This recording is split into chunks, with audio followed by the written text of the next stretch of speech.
আসসালামু আলাইকুম। মালয়েশিয়া প্রবাসী আমাদের বাংলাদেশে ভাই বোনরা আছেন, আপনাদের জন্য একটা খুব বড় সুখবর আছে। আপনারা হয়তো ইতিমধ্যে খবরটা পেয়েছেন, তবু আবার কনফার্ম করছি যে মালয়েশিয়াতে যারা বাংলাদেশের আমাদের শ্রমিক ভাই বোনরা আছেন তাদের জন্য মালয়েশিয়া সরকার মাল্টিপল এন্ট্রি ভিসা দিবে এই ঘোষণা দিয়েছে। এটা অফিসিয়ালি কনফার্ম করা হয়েছে।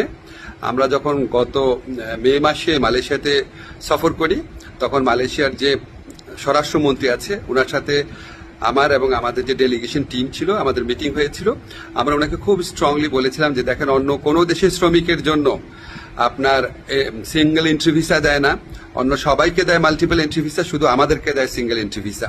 তো উনি আসলে খুব অবাক হয়েছিলেন শুনে। উনি সংশ্লিষ্ট কর্মকর্তাদের জিজ্ঞেস করেছিলেন, মিটিং এ যারা ছিল তারা ওনাকে কনফার্ম করেছে যে বাংলাদেশের ক্ষেত্রে এই বৈষম্যমূলক ব্যবস্থাটা আছে। তো উনি এটা শুনে সাথে সাথেই নির্দেশ দিয়েছিলেন। তো তারপরও আমরা খুব ওয়েট করছিলাম, দিনের পর দিন যোগাযোগ রেখেছি কবে এই সুখবরটা সত্যিকার অর্থে আমরা এক্সিকিউটেড দেখতে পাবো। তো আমরা কনফার্ম হয়েছি মালয়েশিয়া সরকার এখন থেকে আমাদের যারা বাংলাদেশি শ্রমিক ভাইরা আছেন তাদেরকে মাল্টিপল এন্ট্রি ভিসা দিবেন।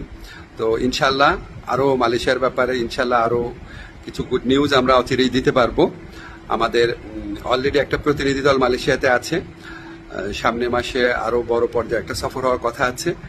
ইনশাল্লাহ আমরা খুব দ্রুত আরো কিছু গুড নিউজ আপনাদেরকে দিতে পারবো। সবাই ভালো থাকবেন, ধন্যবাদ।